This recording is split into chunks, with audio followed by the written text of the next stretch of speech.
പൗരത്വ നിയമ ഭേദഗതി വിജ്ഞാപനത്തിനെതിരെ രാജ്യവ്യാപകമായി പ്രതിഷേധം ശക്തമാകുന്നു.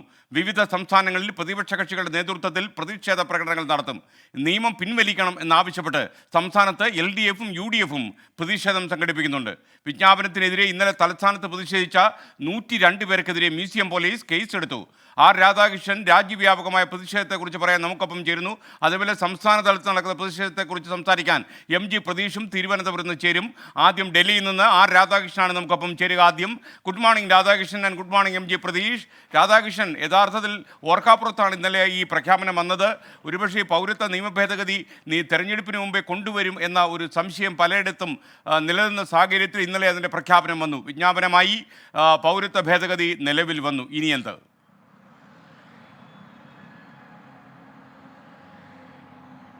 SKN ഇനി ഈ പൗരത്വ ഭേദഗതി നിയമം നടപ്പാക്കുന്നതുമായി ബന്ധപ്പെട്ടിട്ടുള്ള മറ്റെല്ലാ കടമ്പകളും കടന്ന സാഹചര്യത്തിൽ ഈ നടപടികളിലേക്ക് കടക്കുക എന്നതാണ് സർക്കാരിന് മുന്നിലുള്ള ഇനിയുള്ള നടപടിക്രമങ്ങൾ. ഇതിന് വേണ്ടിയിട്ടുള്ള എല്ലാ സംവിധാനങ്ങളും നിലവിൽ വന്നു എന്ന് നമുക്ക് പറയാം. വെബ്സൈറ്റ് ഉൾപ്പെടെയുള്ള കാര്യങ്ങൾ സജ്ജമാക്കിയിരിക്കുന്നു. SKN ഇവിടെ ശ്രദ്ധിക്കേണ്ട ഏറ്റവും പ്രധാനപ്പെട്ട കാര്യം, രാഷ്ട്രീയമായിട്ട് ഈ തീരുമാനം രാജ്യത്ത് ഉണ്ടാക്കാൻ പോകുന്ന പ്രത്യാഘാതങ്ങളാണ്. ഈ ഭരണപക്ഷം ഇപ്പോൾ തന്നെ പ്രതീക്ഷിച്ചിരിക്കുന്നത് രാഷ്ട്രീയമായിട്ടുള്ള നേട്ടം ഇതിൻ്റെ ഭാഗമായിട്ട് തങ്ങൾക്ക് ലഭിക്കും എന്നുള്ളതാണ്. പ്രതിപക്ഷ നിര അവർ ഈ വിഷയത്തിൽ വളരെ ശക്തമായിട്ടുള്ള പ്രതിഷേധം ഉയർത്താനായിട്ട് തയ്യാറാകുമോ എന്ന് ഇപ്പോഴത്തെ ഒരു സാഹചര്യത്തിൽ ഒരു ചോദ്യം നിലനിൽക്കുന്നുണ്ട്. എന്നാൽ വ്യത്യസ്തങ്ങളായിട്ടുള്ള മറ്റ് സാമൂഹിക സംഘടനകൾ പ്രതിഷേധവുമായിട്ട് രംഗത്ത് എത്തിക്കഴിഞ്ഞു. നമ്മൾ അസം അടക്കമുള്ള സ്ഥലങ്ങളിൽ കാണുന്നത് ആ കാഴ്ചയാണ്. 16 പ്രതിപക്ഷ പാർട്ടികളുടെ കൂട്ടായ്മ ഇന്ന് അസമിൽ ഹർത്താലടക്കം ആഹ്വാനം ചെയ്തിരിക്കുന്ന ഒരു കാഴ്ചയാണ് ഉള്ളത്. ഈ അസമിലെ സാഹചര്യം, വടക്ക് കിഴക്കൻ സംസ്ഥാനങ്ങളിലെ സാഹചര്യം ഈ CAA ബന്ധപ്പെട്ടിട്ടുള്ള പ്രതിഷേധത്തിൽ മറ്റ് ഇടങ്ങളിൽ ഉന്നയിക്കപ്പെടുന്ന വിഷയത്തിൽ നിന്ന് തികച്ചും വ്യത്യസ്തമാണ്. അങ്ങനെയാണെങ്കിൽ പോലും വളരെ ശക്തമായിട്ടുള്ള പ്രതിഷേധം ഈ വടക്ക് കിഴക്കൻ സംസ്ഥാനങ്ങളിലും ഉത്തരേന്ത്യയിലെ എല്ലാ ഭാഗങ്ങളിലും ഇന്ന് ഉണ്ടാകും. CAA എതിരെ വ്യത്യസ്ത സംഘടനകളുടെ ആഭിമുഖ്യത്തിൽ എന്നാണ് അറിയാൻ സാധിച്ചിരിക്കുന്നത്. ഇത് മുൻകൂട്ടി കണ്ടുകൊണ്ട് ആവശ്യമായിട്ടുള്ള സുരക്ഷാ ക്രമീകരണങ്ങളൊക്കെ ഒരുക്കിയിട്ടുണ്ട്. സർക്കാരിൻ്റെ നേട്ടം എന്ന രീതിയിൽ ഈ CAA ചട്ടം അവതരിപ്പിക്കാനായിട്ട് സാധിച്ചതിനെ നേട്ടമായി വിശദീകരിച്ചുകൊണ്ട് BJP രംഗത്ത് എത്തിയിട്ടുണ്ട്. 2019 അവരുടെ തെരഞ്ഞെടുപ്പ് പ്രചരണ അജണ്ടയുടെ ഭാഗമായിട്ട് പ്രഖ്യാപിച്ചിരുന്ന കാര്യമാണ് ഇത്. അതിനാണ് ജനങ്ങൾ മാൻഡേറ്റ് നൽകിയത്. അത് നടപ്പാക്കുന്നു. പ്രഖ്യാപിച്ച കാര്യങ്ങളെല്ലാം നടപ്പാക്കിക്കൊണ്ടാണ് നരേന്ദ്രമോദി സർക്കാർ അതിൻ്റെ അവസാന സമയത്തേക്ക് എത്തിയിരിക്കുന്നത് എന്ന അവകാശവാദം ഉന്നയിക്കാനായിട്ടാണ് ഇപ്പോൾ BJP പ്രചരണം ശക്തമാക്കിയിരിക്കുന്നത്.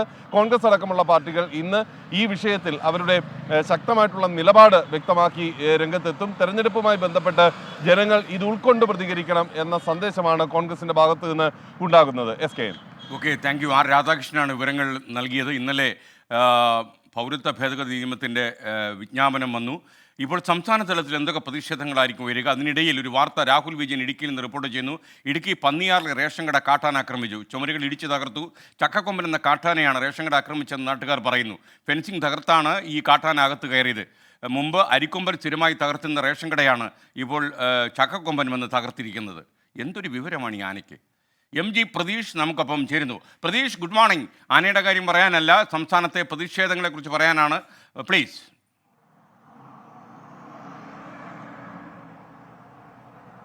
Good morning SKN. പൗരത്വ നിയമ ഭേദഗതിക്കെതിരെ സംസ്ഥാനത്ത് വലിയ പ്രതിഷേധങ്ങളാണ് ഉണ്ടായത്. അത് ഈ പ്രഖ്യാപനങ്ങൾക്ക് മുമ്പും അതുപോലെ തന്നെ ഇന്നലെ വിജ്ഞാപനം വന്നതിന് ശേഷവും സംസ്ഥാനത്ത് വലിയ പ്രതിഷേധങ്ങൾ ഉണ്ടായിരുന്നു. CPM-ഉം ഒപ്പം കോൺഗ്രസും അടക്കം ഇനി വരും മണിക്കൂറുകളിൽ വലിയ പ്രതിഷേധം നടത്തുമെന്നതാണ് പ്രധാനമായും അറിയിച്ചിരിക്കുന്ന കാര്യം. സംസ്ഥാന വ്യാപക പ്രതിഷേധത്തിന് ഇടതുമുന്നണിയും ഒപ്പം UDFും ആഹ്വാനം ചെയ്തിട്ടുണ്ട്.